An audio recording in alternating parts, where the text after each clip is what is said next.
simple o complejo, depende como uno lo quiera ver. Y estábamos comentando, Gamal, ahorita que no es raro ver al cirujano de rodilla que cuando se enfrenta a esto sale, digamos, desahucia al paciente y se lo manda a otro. Al séptimo piso se mandan, Entonces lo mandan al séptimo piso, por ejemplo. por ejemplo. Entonces, Esa es la táctica final que hay que hacer. es una de las causas para desprestigiarlo a uno como cirujano. Por eso pongo la tumba del cirujano y eso que estoy buscando hoy un entierro del ego quirúrgico, pero no encontré nada que se pareciera. Pero los cirujanos que somos positivistas, nos gusta la mecánica, nos gustan las cosas concretas. Esta es una recordación de que la cirugía no puede con todo en la rodilla, ¿de acuerdo? De haber puesto el video de los negritos con el ataúd y música, esa era perfecta. Ah, perdón. ¿Sí lo ha visto el video de los negritos que está de moda con el ataúd? No los he visto. Ese Algo así. los residentes Pero sabrán a qué me refiero.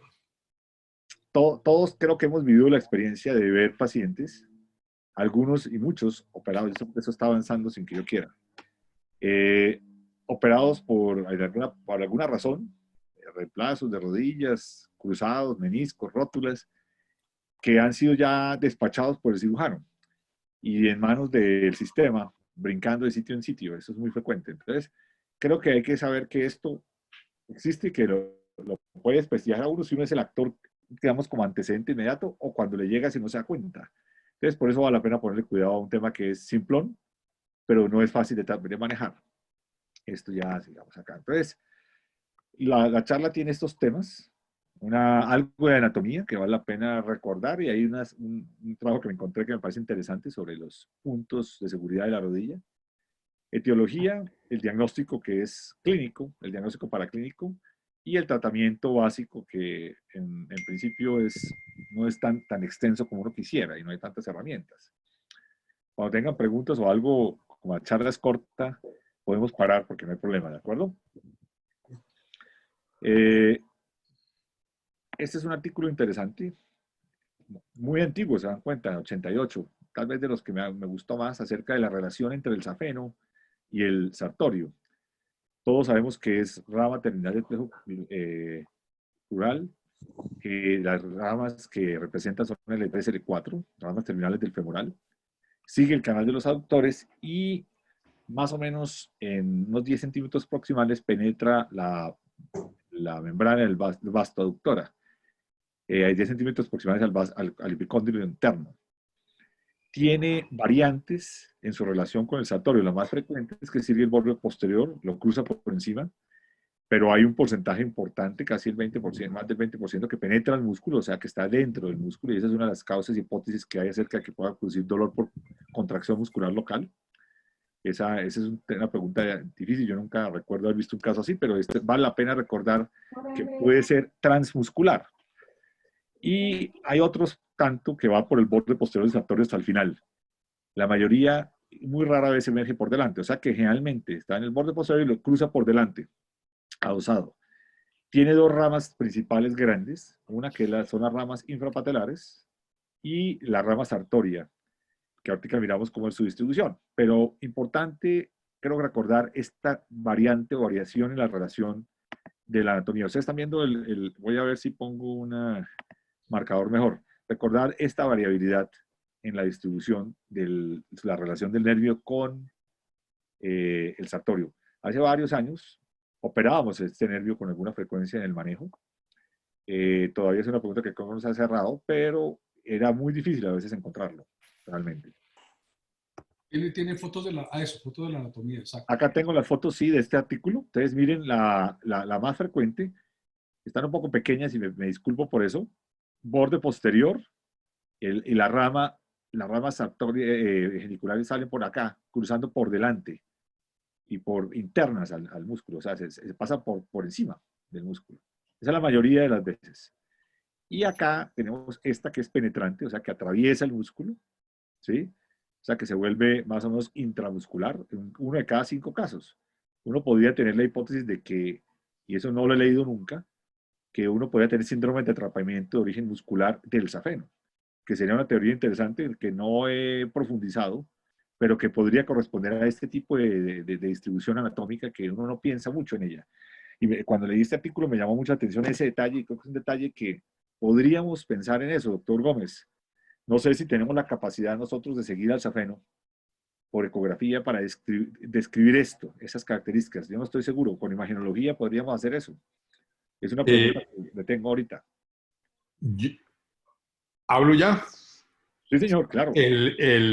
Yo realmente no hago mucha ecografía, pero a medida que va avanzando la ecografía, que ahí Oscar Rivero y el doctor Páez la hacen muy bien, se están viendo muchas más cosas y una de las cosas que se están estudiando muy bien son los nervios. Yo pienso que si se busca específicamente se puede encontrar. Listo.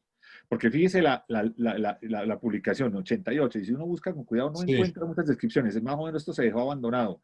Y creo que la teoría esta, teoría del penetrante o transmuscular, podría ser interesante. O ver ¿Qué tiene, variantes de asociación con variantes, que es algo que no Klaus, hacemos nunca. De Gamal. qué calibre tiene el nervio y para ver si la ecografía es capaz de ver de esas magnitudes de calibre? Los anestesiólogos lo buscan aquí arriba para hacer el bloqueo, ¿no? Es un par de milímetros. Yo Ok, quería unos 2 milímetros más o menos. Es lo que tengo en la cabeza, pero puedo estar equivocado, Gamal.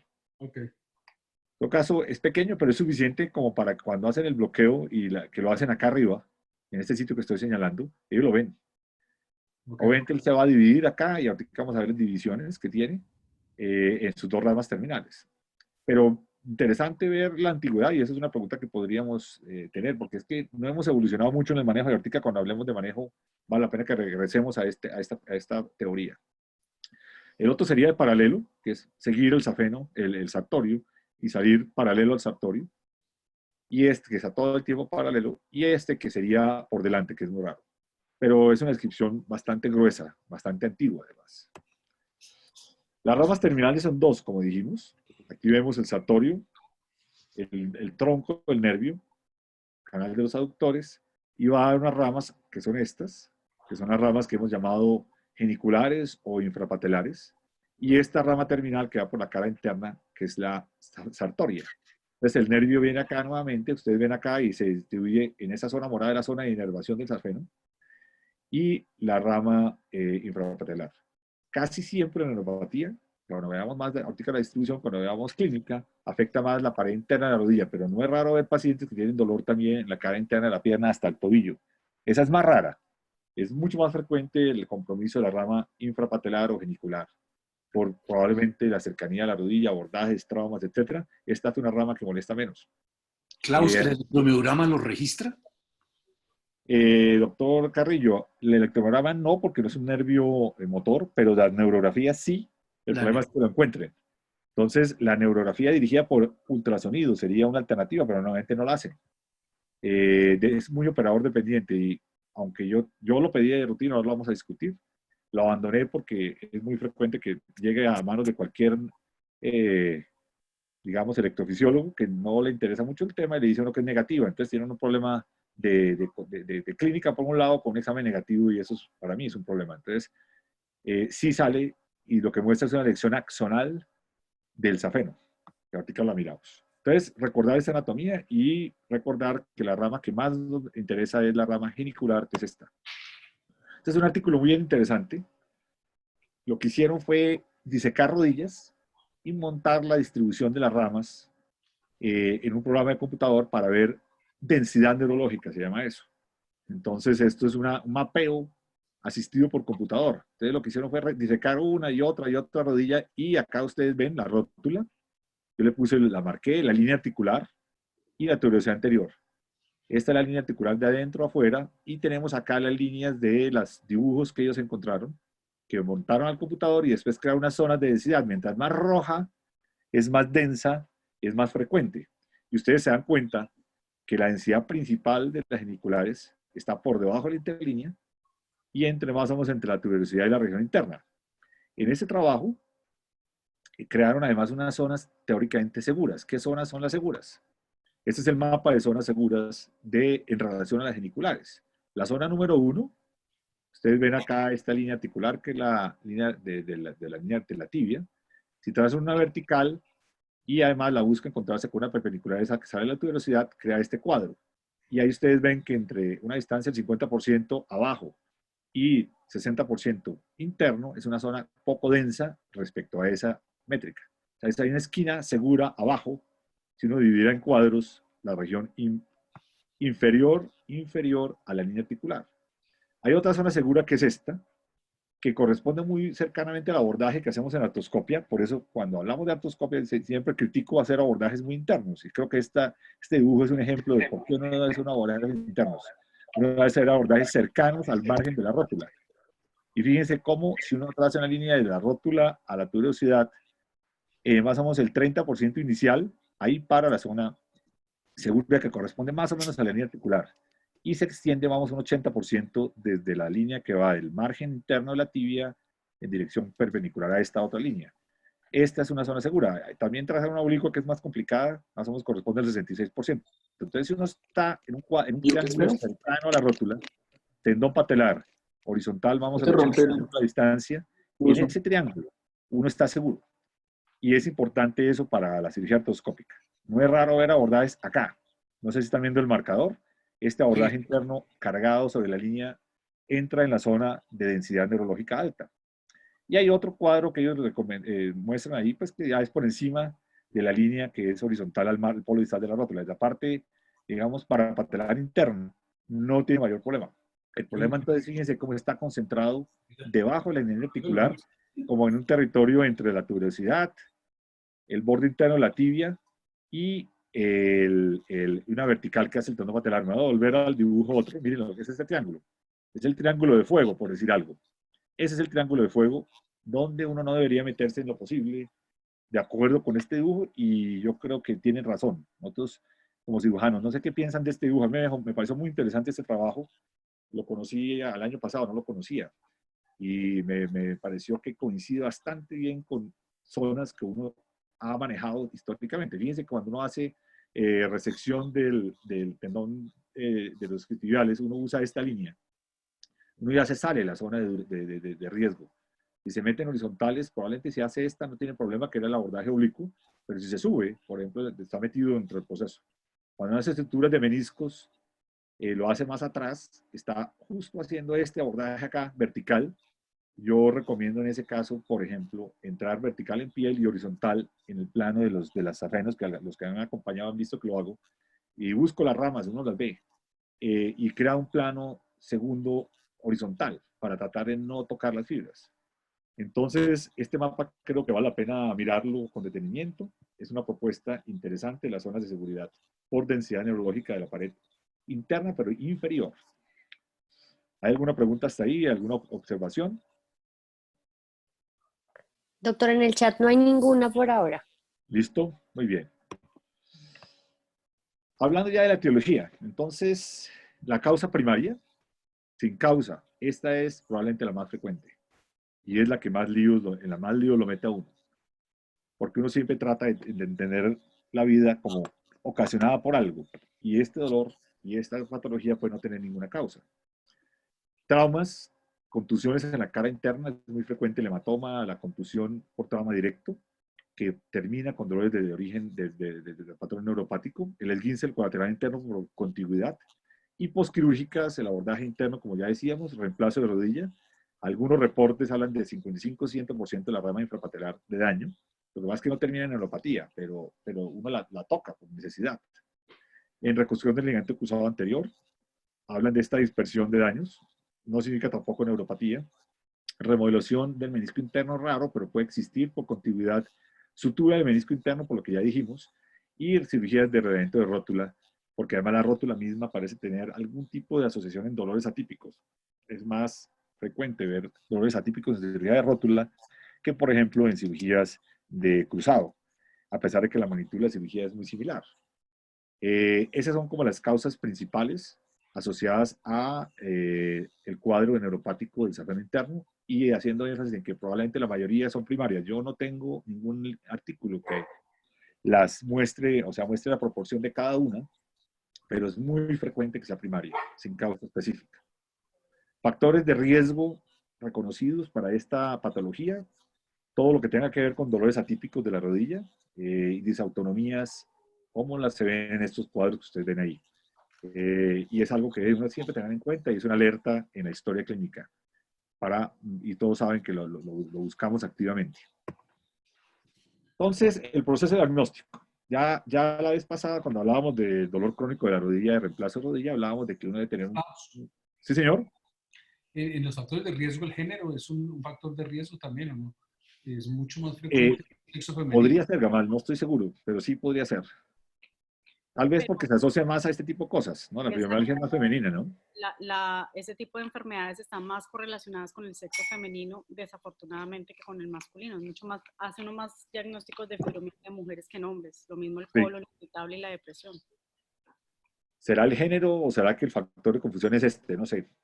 Sí, pero de acuerdo. Es más frecuente ver este tipo de cuadros en mujeres y todos sabemos que hemos aprendido y cuando lo hemos vivido...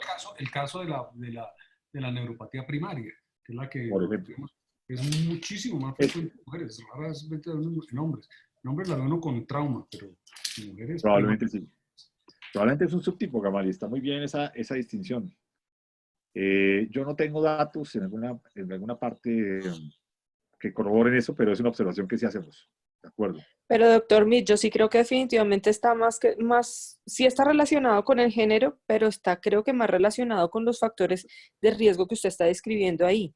Porque aunque la fibromialgia es muy poco frecuente en los hombres, es más en las mujeres, la depresión y el colon irritable también, porque yo he tenido incluso una tasa de más hombres que de mujeres en mi práctica, aunque es muy corta, a comparación la de ustedes, he tenido más casos de hombres relacionados con esos factores de riesgo, con depresión y colon irritable. De acuerdo. Esa cifra no la conozco. No sé si ustedes tienen algún estudio epidemiológico razonable. No tengo ninguno. La gente lo lee como datos aislados. Y lo que nosotros hemos vivido como experiencia. O sea, son datos no muy estabilizados, ¿no? Epidemiología. Muy, muy importante. Entonces, lo primero que hay que hacer, y para uno que nos está formando, es pensar si la rodilla es la que duele. ¿De acuerdo? Y tiene que estar seguro de que sea la rodilla. Eso siempre lo decimos. Y los cirujanos de rodilla pensamos primero en que no es la rodilla, y obviamente esto es clásico, no voy a entrar en eso, y luego describir el síndrome clínico, que debe ser típico o atípico. Entonces, tenemos dos tipos de síndrome clínico, obviamente el típico, que es somático, y a ese no vamos a entrar a hablar. Aquí estamos hablando de un síndrome de dolor atípico, en el cual caben estos diagnósticos. El dolor de tipo expansivo, que es importante, porque son patologías usualmente graves. Ahí cabe también el infarto óseo y los tumores primarios y secundarios. Y los síndromes dolorosos regionales, que no son lo mismo que neuropatía del safeno. Es importante distinguir el síndrome doloroso regional de la neuropatía. Eso es uno de los factores probablemente en que haya subdiagnóstico, porque todo el mundo está esperando que son lo mismo y está buscando todos los síndromes, todos los signos disautonómicos asociados, y no los va a encontrar. La neuropatía no da ninguno de los signos clásicos del síndrome doloroso regional complejo, aunque pueden coexistir, y hay estudios que muestran que comparten hasta el 15-20% de los casos. Entonces, es importante esa distinción. Ya, no sé si tienen alguna opinión sobre esta diagramación, si les parece razonable manejarla así. Yo siempre la estoy presentando así últimamente y creo que es un cuadro bastante útil y práctico. Sí. Dentro de los dolores somáticos de la pared interna, entonces siempre hay que pensar, obviamente, el dolor femorotibial interno de cualquier causa. La rótula puede doler en la parte interna de la rodilla, es uno de los sitios clásicos, y dolor de la pared interna que no sea neuropático. Pero causas de dolor interno van a estar todas estas que acabo de mostrar acá, con esos dos síndromes. Klaus. Sí, señor. Ahí en esa división donde me metería la famosa tendinitis de pata de ganso. ¡Ja! Ya la voy a poner por ahí abajo. La tendinitis de pata de ganso. Yo, si logro que los estudiantes se les olvide eso, ya me doy por bien servido como docente.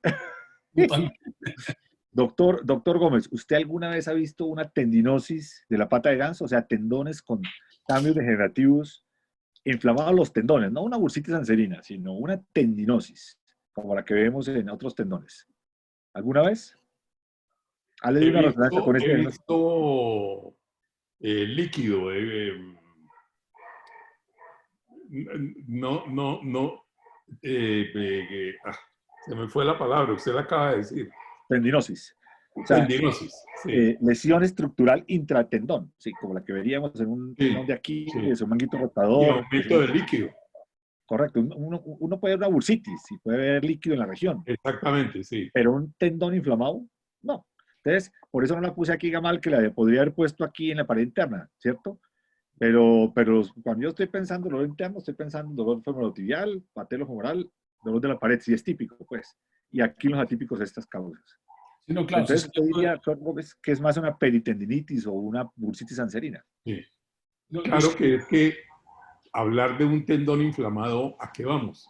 Miren que los tendones, cojamos por ejemplo la muñeca, el extensor cubital del carpo, que es el que lo ve uno tan frecuentemente comprometido, el tendón se empieza a engrosar, empieza el edema en la vaina tendinosa, hay alteración de la intensidad de señal intrasustancia del tendón y hay edema de los tejidos blandos. Y eso, pues, eso es un proceso inflamatorio que coge el tendón, que coge la bursa, que coge la cápsula y que coge los tejidos blandos. Entonces, decir que es únicamente inflamación del tendón se me hace muy complicado. No sé Claro. en qué punto podría uno decir eso. Sí.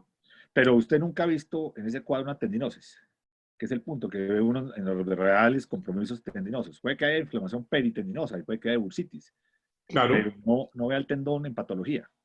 no, sí, pero puede el tendón estar engrosado y con cambios, ¿sí me entienden? Y uno Pero, habla de tendinosis. claro, pero en la pata de ganso, ¿ha visto eso alguna vez? De abajo, en la inserción, hacia la tibia puede haber, es una de las cosas que uno puede ver, inflamación y líquido. No es la más frecuente, pero y no, digamos que no coge todos los tendones, pero coge uno y uno le ve líquido y uno lo describe. Entonces ahí queda como la duda. Yo personalmente digo que es una patología que no existe. Realmente nunca puedo tratarla. Sí, yo señor pienso doctor Gamal. yo pienso que la de pata de ganso como tal no existe. Lo peor de todo es que existe inclusive en el CI10 está como con código y todo. Pero yo siempre he creído que esos pacientes que tienen un cuadro sindromático que interpretamos durante mucho, que siempre se interpretó como tendinitis de pata de ganso, son pacientes con patología en el compartimento medial de la rodilla con dolores referidos. Casi todos esos pacientes tienen artrosis medial o tienen lesiones meniscales o tienen eventualmente neuropatías del safeno, pero tendinitis de la pata de ganso como tal, yo creo que no existe como patología, estoy de acuerdo. ¿Ustedes han operado alguna vez una pata de ganso para tratar una tendinosis crónica? No, obviamente no. ¿Se han hecho perforaciones, algunas suturas, se ha roto algún tendón espontáneamente o con un trauma leve? Yo Siempre nunca que he lo visto sacamos una para ruptura de pata de cruzados ganso. están divinos. ¿Perdón? Siempre que lo sacamos para hacer los cruzados están perfectos. Está perfecto. O sea, que es un tendón, son unos tendones que creo que la semiología clásica heredó eso a la literatura y se quedó ahí como una realidad que no está controvertida. Es una especie de esos mitos urbanos tradicionales, que no puede uno decir que no exista nunca. Pues claro que no, porque es un tejido que podría tener patología, pero que seguramente es es muy rara, porque suficientemente rara para que en la vida mía, por lo menos la hemos visto y si hemos visto pacientes, y el doctor Gómez nos dice que a veces lo ve, pero que es muy raro. O sea, ese tipo de cosas. Es muy interesante esa pregunta y vale la pena retarla. Pero en todo caso, no está en la cuenta acá, por eso. ¿De acuerdo? No, por eso lo tomaba el pelo. No, estoy de acuerdo. Yo siempre me burlo de esto. Entonces, Y en general, cuando dicen, qué pena, doctor Mead, en general, cuando dicen que tiene una tendinitis de la pata de ganso, si uno examina bien al paciente, lo que le duele es el compartimento, le duele es la metáfisis tibial, no le duele la pata de ganso, entonces, pues, por eso está en esta es lista como acá mal, y no es está en como el... un término mal usado. Correcto. Eso son herencias antiguas. Entonces, esta creo que es el primer mensaje grande, aparte del título inicial. La trampa y la imagen. O sea, los ortopedistas que nos gusta enderezar cosas, nos encanta ver imágenes que enderezar. Y entonces somos felices. Entonces vamos a buscar algo que enderezarle al paciente y la imagen nos va a dar la respuesta. Entonces, el dolor interno de la rodilla hay que pensar en lo no evidente. Lo primero que hay que pensar es al revés. ¿Será que esto no es otra cosa? Porque pueden coexistir imágenes patológicas con un dolor interno que no es por esa imagen. y esa falta de concordancia, la única salida que tiene el médico de verdad es semiología, lo que hablamos ahorita. Entonces, es muy frecuente esta imagen. Menisco interno degenerado con una lesión degenerativa, que per se puede no ser sintomática, puede ser incidental, esta lesión radial del cuerpo posterior, y con frecuencia vemos esto, doctor Gómez. Uno ve edemas asociados de la pared interna, que incluso lo leen como esguince del colateral sin que haya trauma, porque hay una reacción local de edema inflamatorio por anoxia interarticular. Estos son pacientes, ambos son pacientes que tienen artrosis, que están evolucionando, que tienen cuadros episódicos de sinovitis, y por contigüidad uno se puede imaginar que se inflama la grasa y la pared. Ahí está el safeno. Y entonces ese edema de la grasa es un signo que yo muchas veces busco y lo ve uno. No es que sea signo de neuropatía, pero explica la asociación entre patologías interarticulares que no son la causa de la consulta y el dolor de origen neuropático. Entonces, busquemos siempre lo no evidente y después saltamos a la imagen. Y como decía la doctora Katy, la semiología es la que le va a mostrar a uno la diferencia. Entonces, es un mensaje fundamental. El radiólogo no le puede uno solucionar el problema. El doctor Gómez, ¿qué diría acá de este caso? ¿Cómo lo leería? Bueno, pero bueno, estamos viendo solo una imagen, pero eso está descrito en libros, en los libros de UAU, de los radiólogos de UAU, en los de Stoller. Uno ve el ligamento colateral medial completo, pero le ve edema de los tejidos blandos alrededor, bastante edema como tiene este paciente, y en alguna ocasión, no en alguna ocasión, lo clasifican como un desgarro grado 1. Sí, de acuerdo. El desgarro grado 2 ya uno ve lesión de las fibras.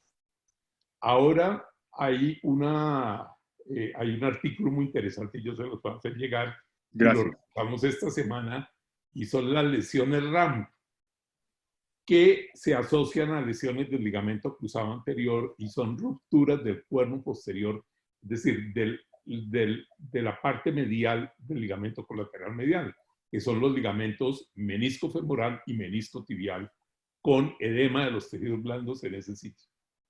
De acuerdo. Entonces, aquí uno diría, pues sí, tiene una lesión radial, posiblemente aquí hay una lesión degenerativa, que esto puede dar síntomas indudablemente, pero no necesariamente.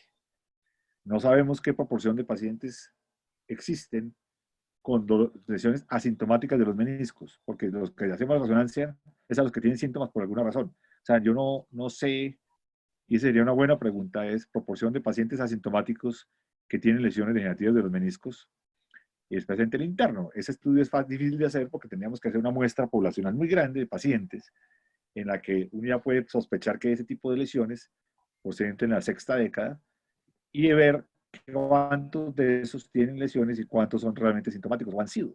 Y probablemente va a encontrar muchos que son lesiones silenciosas. Entonces, la imagen, acá está nuevamente el mismo caso. Imágenes como esta, de artrosis de rótula, esta otra lesión que es otro paciente diferente, podrían encontrarse en pacientes que tienen dolor en la cara interna de la rodilla y hay que estar seguros de que son ellas la causa o no. ¿De acuerdo? Entonces, el diagnóstico no se lo soluciona una resonancia, es la primera cosa grande. Si uno no tuvo en cuenta la historia, ya aquí está perdido. Aquí ya está perdido y el salto que va a dar, posiblemente lo va a hundir más. La historia es bizarra, todos lo sabemos, inconsistente, y muy frecuentemente son pacientes que llegan por segunda opinión y ya tienen antecedentes de fisioterapia y cirugías fallidas, y el paciente claramente le dice a uno que el impacto de la cirugía no fue ninguno, o lo empeoró, o la fisioterapia simplemente no la tolera, y en especial ciertas actividades de carga y el frío. Las terapistas, algunas no les gusta que yo solicite explícitamente que no usen frío en algunos pacientes, y la razón es porque hay algunos pacientes que tienen patrón neuropático sin tener, qué pena con la A que se me fue aquí, y azarra, disculpen, me acabo de dar cuenta. Muy bien, esto es lo que todos sabemos. El dolor es atípico, es un dolor constante, aumenta con el frío, no cede en reposo, vago, sensación de peso, disestesia o hiperestesia, no asociación a actividades claramente, aunque sí puede aumentar. Impide dormir de lado, en contacto con rodilla, eso es muy frecuente, aunque no solamente se ve en neuropatía, pero todos los dolores de la pared interna de la rodilla obligan al uso de almohada entre las rodillas. Eso lo comparte con dolores inflamatorios también, no neuropáticos, pero es un signo frecuente y yo diría que constante en los pacientes con neuropatía que tienen compromiso de la rama genicular. ¿Dónde está localizado? O sea, este es el patrón de dolor y la localización del dolor. Hay más o menos 4 sitios que son estos.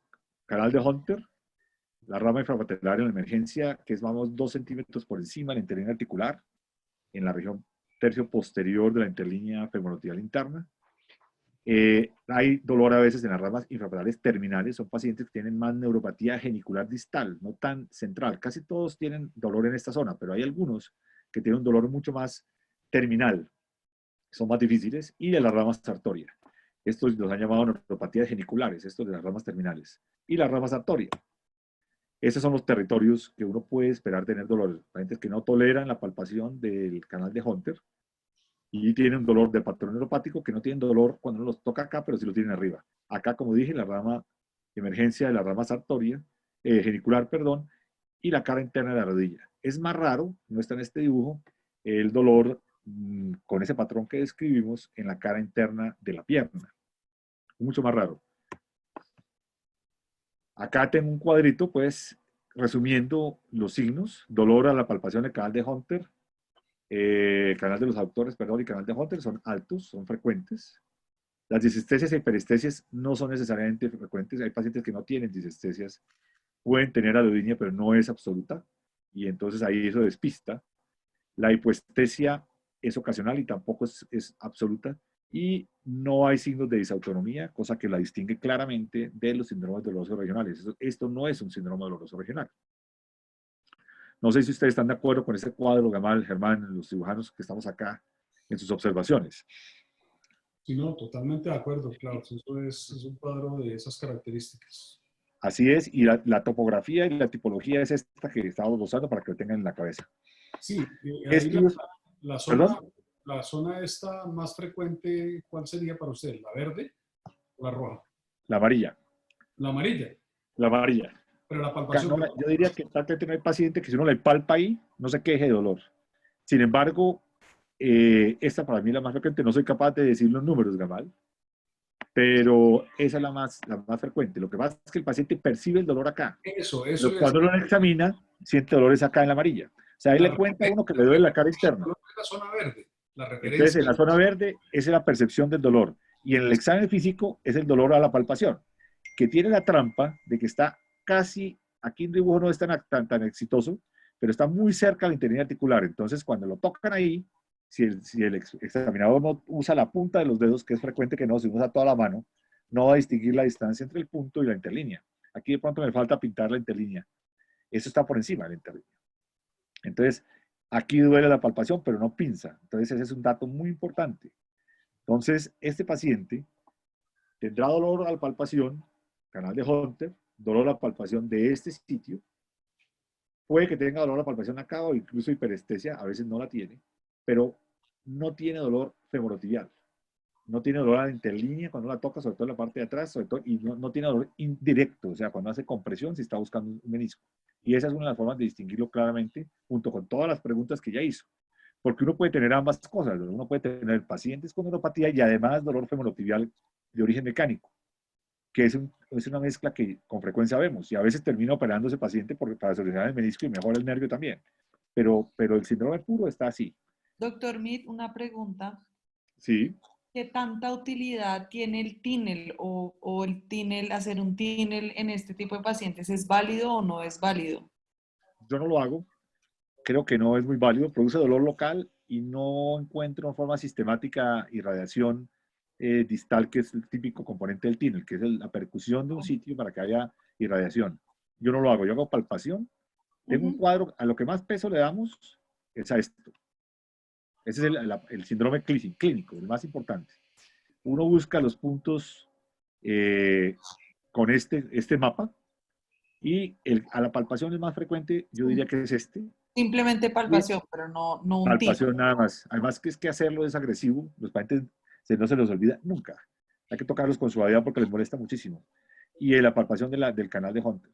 Y como dice Gamal, la pregunta es, acá es donde el paciente siente los dolores y los describe, abajo o en la rama sartoria, pero más frecuente de aquí. Pero cuando uno toca ahí, puede que no le duela. Es donde él siente que le duele, pero no logra encontrar como un punto así. A veces hay alguna neuroma de una ramita genicular, alguna cosa así, que es muy puntual, pero eso no es usual.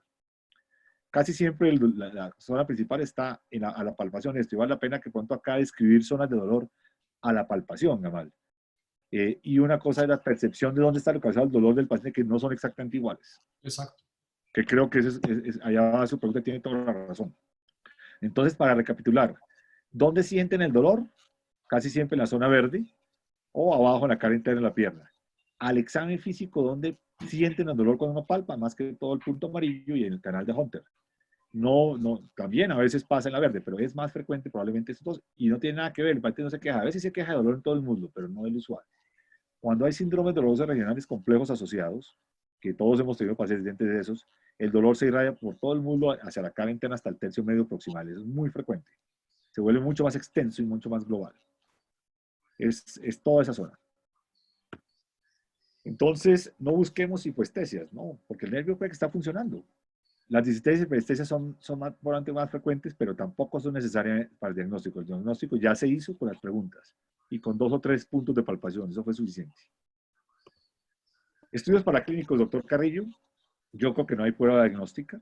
Y los estudios electrofisiológicos actualmente no los estamos usando. Yo no sé cómo están ustedes. Yo no los pido ya, porque no tengo electrofisiólogos que se dediquen de verdad a buscar el nervio. Cuando uno logra que lo hagan, sí aparece una lesión axonal del safeno interno, que es el diagnóstico neurológico. Pero el problema es que como los falsos negativos son frecuentes, por técnicas seguramente, uno termina delegitimando el examen y el paciente no le cree, que es un problema. Doctor Gamal. El bloqueo del canal de los aductores podría ser una prueba diagnóstica, ¿no? Podría ser. Si solicitar un bloqueo y si el paciente temporalmente mejora o dice me Claro. desapareció, podría ser una prueba diagnóstica.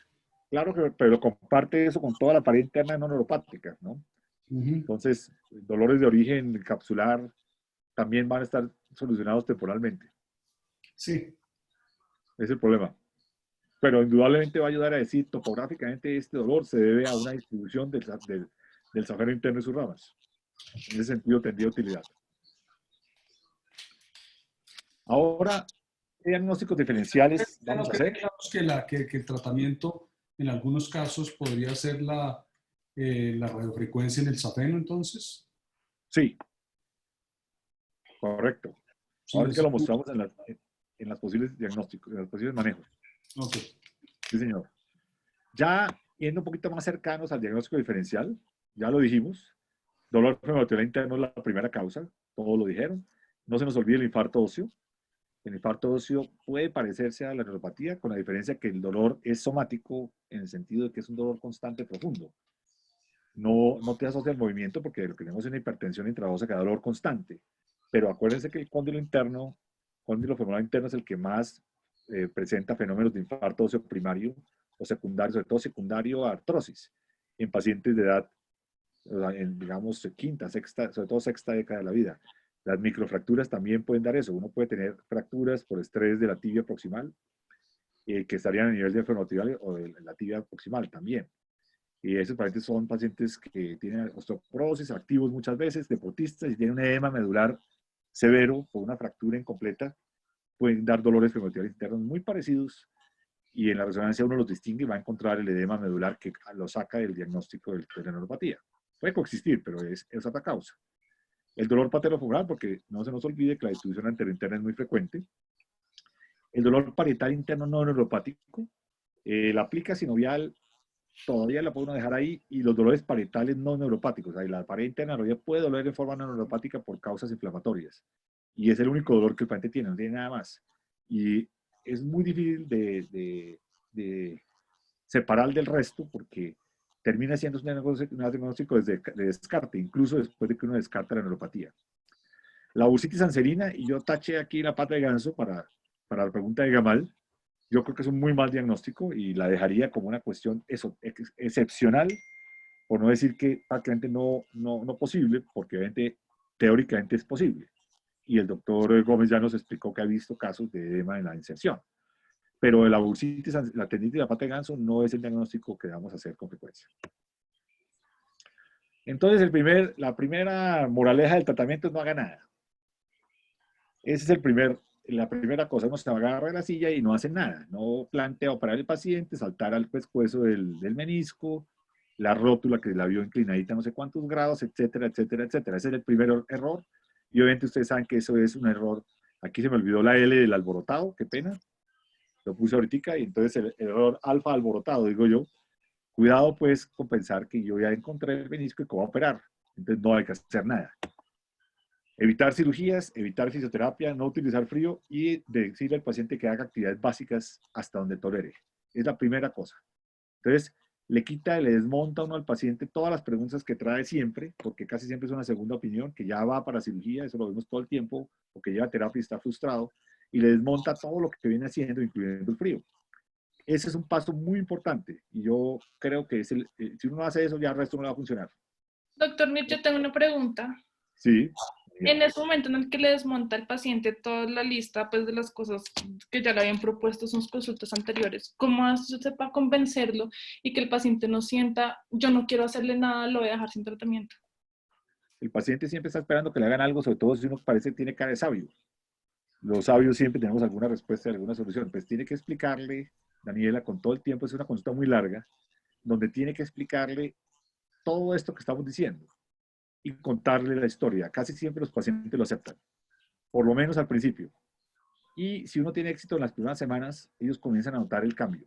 Puede que no se mejoren del todo, pero notan el cambio. A suspender ellos mismos, de hecho, ya están aburridos con la terapia, tienen temor de una cirugía porque a veces van para una segunda, y también han notado lo del frío. Eso ellos ya lo saben. O sea, no es tan difícil convencerlos porque ellos ya saben y se han dado cuenta de lo que les pasa. Doctor, es que me hacen terapia y salgo peor. No aguanto el frío, doctor. Ya es la segunda cirugía y me dicen que otra, pero yo estoy peor ahorita o la última no me sirvió para nada en el mejor de los casos. Y eso es muy frecuente, todos lo hemos visto. Entonces, en principio, evitar todo, excepto las cirugías, cuando uno ve que hay un factor mecánico mayor que puede estar asociado a la neuropatía, pero ese gente se pone en segundo plano después de que uno maneja la neuropatía. Uno no entra a operar al paciente, ni a programarlo. Y le recomiendo actividades básicas solamente. Todos sabemos esto, no vamos a detenernos demasiado. Drogas neuromoduladoras, la que más usamos hoy en día, pregabalina, dosis para empezar como estas, pues uno puede subir hasta 300 miligramos cada 12 horas. La gabapentina cada 8 o cada 12 horas. La gabapentina es menos bien tolerada. Usualmente usamos pregabalina, a veces podemos asociar antidepresivos como la amitriptilina, que era la que más usábamos antes de que aparecieran los moduladores. Iniciábamos incluso con dosis bajiticas, 10, 12 miligramos, y íbamos titulando hacia arriba. Uno puede usar hasta 50 miligramos con amitriptilina y la puede combinar con la pregabalina en casos severos. Si esto no funciona, Gamal, aparece lo que ya tenemos como protocolo y es la radiofrecuencia pulsátil o continua del safeno interno. Anestesia, generalmente le hace una prueba al paciente y si ve que hay resultados, hace una pulsátil y en algunos casos indica la continua. No voy a hablar sobre esto mucho porque el tema es difícil, no está totalmente validado, pero lo tenemos dentro de como el segundo escalafón, segundo nivel. Aquí faltaría la cirugía. No la metí porque hoy en día no estamos operando los safenos, pero cuando no había radiofrecuencia, si fracasábamos en esta parte, hacíamos resección del safeno, con resultados variables, con frecuencia transitorios, y con mucha frecuencia tuvimos pacientes que después de 2 años tenían otra vez dolor del safeno, igual, habiéndose resecado el nervio, habiendo mejorado un par de años en forma total. O sea que es una alternativa que es probablemente muy poco indicada. Yo no he vuelto a hacer en muchos años, y no es fácil encontrar el nervio. Claro, pero en esta cirugía lo que hacían en la cirugía era resecarlo o era liberarlo. Uno puede hacer dos cosas, liberarlo, si lo ve bueno, si ve que el nervio tiene una neurografía, como decíamos, con una lesión axonal severa, y lo encuentra muy deteriorado, lo resecábamos. Hacíamos cualquiera de las dos cosas, neurolisis o neurectomía, con criterios bastante subjetivos, Gamal. Sí. Muy discutibles, además, para ser sincero. Pero esto lo hice yo varias veces. Y el resultado, tuve pacientes de todos, porque son pocos. Hay gente que se mejoró del todo, hay gente que se mejoró un par de años y volvió a quedar igual, y otros cuantos que no se mejoraron nada, probablemente porque no encontramos el nervio, yo creo. Porque no había una forma estructurada de definirlo con claridad. Y no es fácil, uno entra y a veces no ve nada, no sabe dónde está, porque es una masa ahí medio fibrótica, sobre todo cuando hay traumas. Entonces, la cirugía es algo sobre lo cual yo no puedo hablar con evidencia, sino como anécdota en este momento. El pronóstico incierto. Y obviamente, claro, pensemos en iatrogenia. Estuve mirando si escribimos con I o con Y, cualquiera de las dos. Y el pronóstico claramente incierto en estos pacientes. Entonces, consecuencias de error. El error es muy grave. No reconocer el safeno interno tiene grandes consecuencias. Una, retrasar el manejo. Hay evidencia que habla de que probablemente si uno hace el diagnóstico después del 6º mes, empeora el pronóstico. Debe uno hacerlo temprano porque crea memorias centrales. Terapia inútil y sobre todo cirugías inútiles que no solamente no mejoran, sino empeoran la situación, como ya dijimos.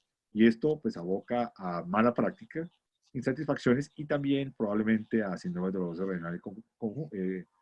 regionales. Hay un detalle clave, hemos visto reemplazos de rodilla en pacientes que lo único que tenían era una neuropatía o pacientes que van para el reemplazo que lo único que tienen es una neuropatía y una artrosis leve. El reemplazo de rodilla no soluciona la neuropatía del safena. Puede empeorarla claramente y tenemos ejemplos cercanos. Entonces, tengan muchísimo cuidado porque la consecuencia de este error diagnóstico muchas veces es que lo lleva uno por estos caminos y por eso dije la tumba del cirujano. Si uno cae en la trampa siendo cirujano va a tener serios problemas con el paciente. Entonces, descarte primer dolor atípico será el mensaje final de lo que yo quería mostrar hoy. Hasta ahí sería entonces nuestra presentación. Entonces, si hay preguntas, dudas. Doctor Miru, un comentario corto. Sí, señor. Neuropatía del safeno, y hemos tratado de trabajar en conjunto con Clínica del Dolor. Revisando literatura, el último artículo que encontramos fue una nota técnica publicada en JBJS que le están haciendo a través de radiofrecuencia ablación a los nervios geniculados para tratamiento de artrosis. Y eso se está extrapolando, digamos, para la neuropatía del safeno. El objetivo de la radiofrecuencia es que con temperatura se queme el nervio, básicamente. Y lo que estaba haciendo Clínica del Dolor es buscar no en el canal de Hunter, sino más abajo en los geniculados para evitar la hipoestesia que generaría alrededor. Y ellos dicen que la literatura y las series que están recogiendo tienen 60% de mejoría en pacientes con dolor atípico y pacientes que les llega por alguna razón para tratamiento no quirúrgico de artrosis, principalmente medial. Eso del tratamiento de radiofrecuencia, eso es radiofrecuencia continua para neurectomía de ramas geniculares. Ese es un tratamiento pues, para el dolor somático. Para el dolor neuropático también, pero lo que pasa es que está mezclada la literatura. Cuando usted mira todo eso, lo mezclan y no hay estudios muy serios, son toda serie de casos, opiniones, reportes como el que usted está escribiendo. Nosotros aquí tenemos una oportunidad con Carlos y de hecho yo lo invité para que revisáramos la serie de pacientes que todos nosotros le hemos mandado a Clínica del Dolor de la Santa Fe para tratar de describir los resultados por lo menos a nivel de serie de casos. Pero lo que usted dice es cierto, es verdad. Lo que se hace usualmente es una radiofrecuencia pulsada para no dañar el nervio y ocasionalmente una continua para hacer neurectomía, pero arriba, no se hace abajo. Y si el dolor es distal, que son neuropatías geniculares, no del safeno, el tronco principal, se hacen distales. Y también hay casos que tenemos de eso, es verdad. Sí, señor. Doctor Mead, una pregunta. Sí, ¿Al cuánto tiempo puede uno pensar en falla terapéutica?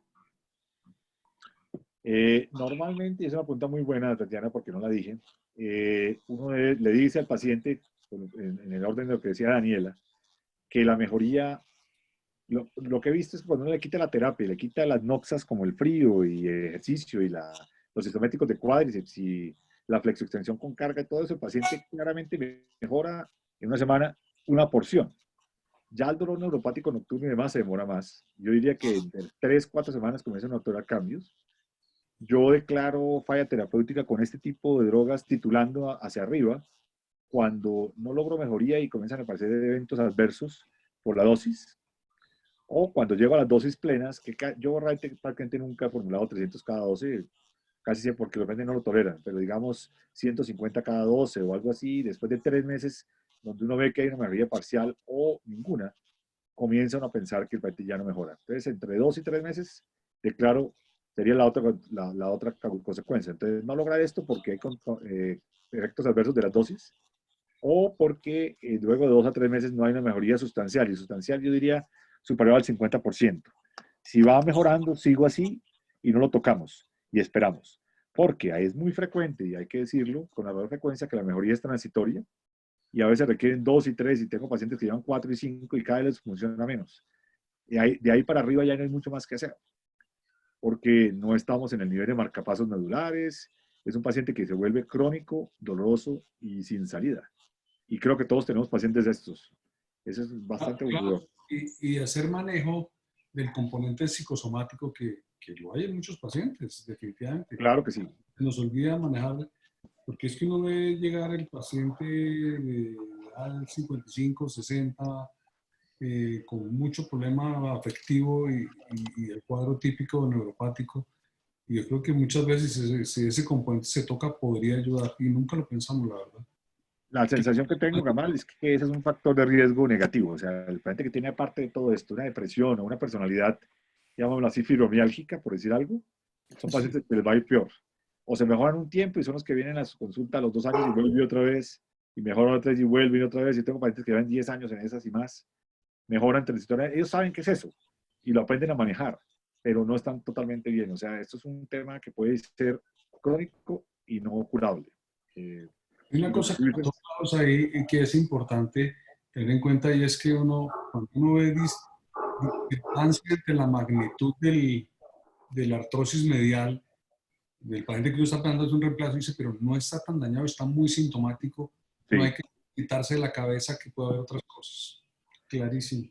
Esta es una de las causas de insatisfacción después de reemplazo de rodilla. Lo que pasa es que la literatura no lo mide. Claro. Usted no lee en la literatura de reemplazo articular neuropatía del safeno. ¿Cuántas veces ha leído usted artículos que hablan de eso? Nunca. No lo leen porque esto es un dolor muy, muy especial. Y entonces en las grandes series, en los grandes registros, aparece insatisfacción como un numerito entre 10 y 20, y hay un porcentaje importante de pacientes ahí metidos que deben tener dolores atípicos y posiblemente algunos asociados a este tipo de problemas, que incluso los tenían, como tú dices, antes de la cirugía. Necesitan un ortopedista con actitud de clínico, como es usted, para detectarlo. Y muchos de los que cirujanos de rodillas somos muy primarios en nuestras decisiones y se nos pasa, claramente. Ahora, uno puede operar un paciente con neuropatía del safeno y artrosis severa, y lo que yo les digo es, listo, usted se va a mejorar del dolor de la artrosis, y le explico cuál es ese dolor. Y usted probablemente no va a mejorar del todo el dolor neuropático. Acepta el negocio. Y el paciente lo acepta. Y sí es importante ver que cuando usted quita la noxa intraarticular, y eso está escrito, mejora el dolor neuropático parcialmente.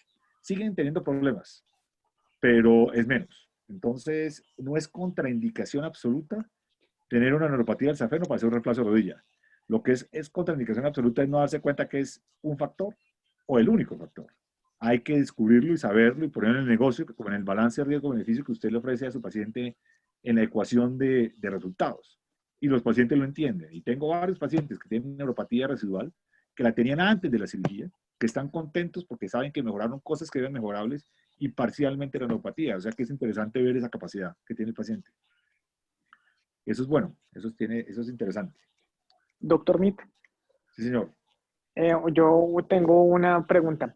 ¿Usted qué opina, pues trayendo a colación que usted mostraba la alta incidencia de posible lesión de ramas del safeno con un abordaje para reemplazo de rodilla, que no necesariamente va a ser una neuropatía del safeno, pero aplicar, por ejemplo, cuando uno hace amputaciones transfemorales, de una infiltración previa al nervio ciático, hacer una infiltración previa de la zona del safeno antes de la incisión quirúrgica? Antes de hacer... La incisión. ¿De cruzado anterior, dice usted? No, de reemplazo, doctor. No sé, Diego. No sé contestar. No, pues hipotéticamente puede tener sentido. Nosotros lo hacemos hoy en día, lo hacíamos y lo hacemos cuando hacemos el bloqueo del canal, ¿no? Acuérdense que hoy en día estamos haciendo bloqueo del canal de los aductores en forma estandarizada para manejo del dolor postoperatorio inmediato. Lo que no puedo contestar, su pregunta va encaminada si esto disminuye la posibilidad de dolor neuropático a largo plazo, ¿sí? Pues al menos el riesgo. No soy capaz de decirlo. Sí sabemos, y lo estamos viendo con la evidencia que se está construyendo, es que es una buena estrategia para control de dolor postoperatorio inmediato, en los primeros 2 días. Y ya lo vimos en nuestra serie de pacientes y dice que en la literatura se repite. El bloqueo más la cápsula produce control de dolor los primeros días. Ahora, claramente sí hay historia y hay literatura que muestra que el control de dolor agudo y la experiencia vivencial en el hospital, en partes del manejo del dolor, mejora la probabilidad de enlaces a largo plazo, probablemente. Pero que eso disminuye el riesgo de neuropatía del safeno, no soy capaz de decirlo. No. Ok. Ahora, un mensaje muy importante. Cuando pongo la tumba del cirujano, ustedes todo, o sea, lo que no puede pasar es que uno sea el cirujano y despache el paciente cuando tiene la complicación para que se lo manejen otros, ¿no? Sí, no, es que eso es lo que vemos todo el tiempo. Claro. Entonces se vuelve el problema del anestesiólogo. Y entonces los cirujanos se dedican a poner prótesis o a operar rodillas y se les olvida que tienen que manejar esta complicación. Pues no, tenemos que manejarla, porque sí es parte de lo que hacemos los ortopedistas. Es que Tenemos que manejar los dolores. Eso es lo que significa ser cirujano de rodilla integral, o especialista, no cirujano, especialista de rodilla, que sea capaz de manejar la parte clínica y toda la gama de posibilidades, ¿no? Este es un ejemplo de lo que es cirugía de rodillas, estoy de acuerdo. Esto es cirugía de rodillas, esto no es trauma deportivo, ni tampoco es cirugía reconstructiva. Está en el camino del manejo integral de la rodilla. Sí, señor. Exacto. Doctor B, tengo dos preguntas en uno, 2 por 1.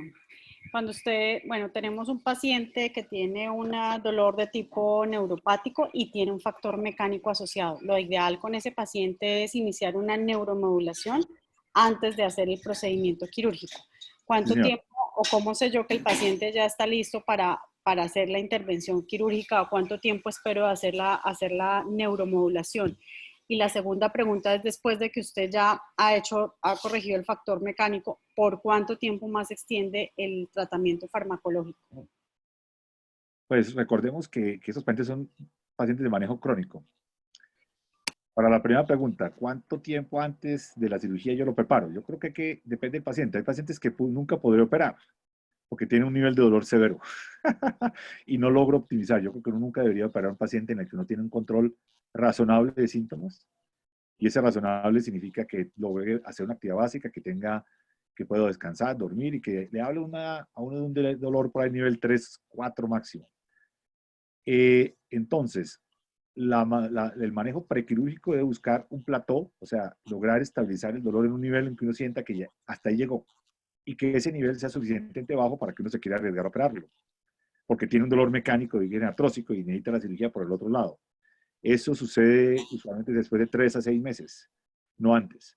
Aparte de eso, como decía Gamal, en ese tiempo tiene uno tiempo de conocer al paciente, de que crea en uno, de que tenga empatía, de que sea capaz de manejar sus aspectos psicológicos y si puede ayudarle a manejar alguna depresión que está por ahí, seguramente ayuda, o que acepte que él es así.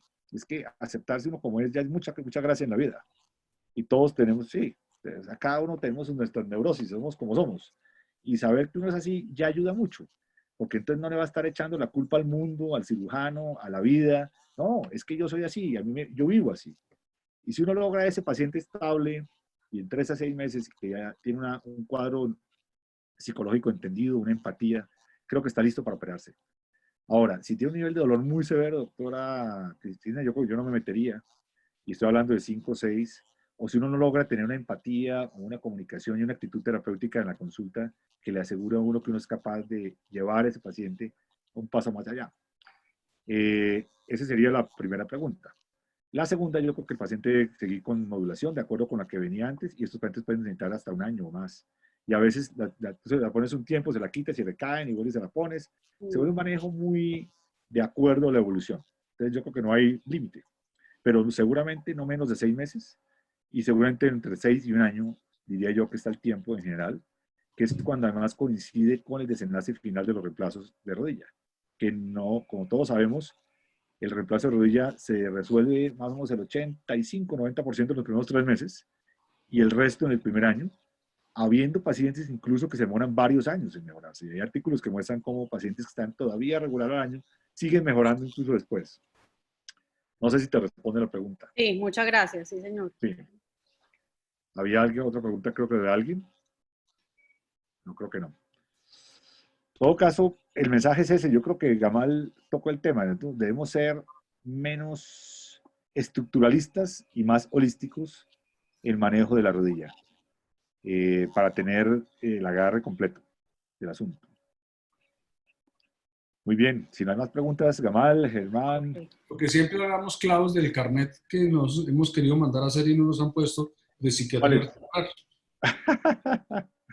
Es Que ustedes cada vez les estén más arriba, cosa que me tiene muy feliz. ¿Ah? No, yo creo que esto es parte de lo que uno hace con el acto médico. O sea, nosotros, esa es la diferencia de visión entre el acto artesanal de la medicina, dedicándose a los pacientes con tiempo y dedicación, al acto industrial de la cirugía, que son diferentes.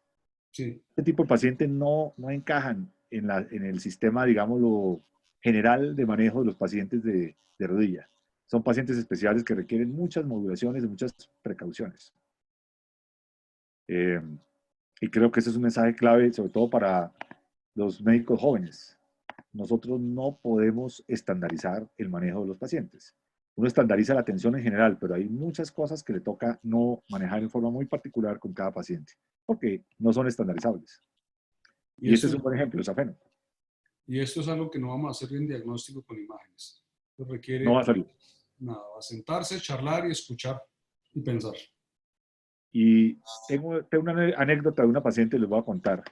Una paciente que me enseñó mucho. Me acuerdo que Camilo Soto me la envió a mi consulta hace más o menos 20 años. 20 años. Y llegó con una lesión condral del cóndilo interno en ambas rodillas. Y me decía que ella, ese dolor lo tenía hace 1 año y medio y tenía todas esas características que ustedes ven ahí. Aparte de eso, que el dolor empeoraba cada vez que tenía una pelea con la jefe y que aparte de eso, cuando tenía depresión empeoraba. Y obviamente me la mandó Camilo Soto para que hiciera una artroscopia. Yo le dije que yo no podía hacer una artroscopia y entonces no le hice la artroscopia. Y nunca se la hice. Pasaron 20 años y el dolor iba y venía a la consulta, y yo le manejaba la neuropatía y el dolor atípico, y ahí se lo fui manejando 20 años, doctora Cristina.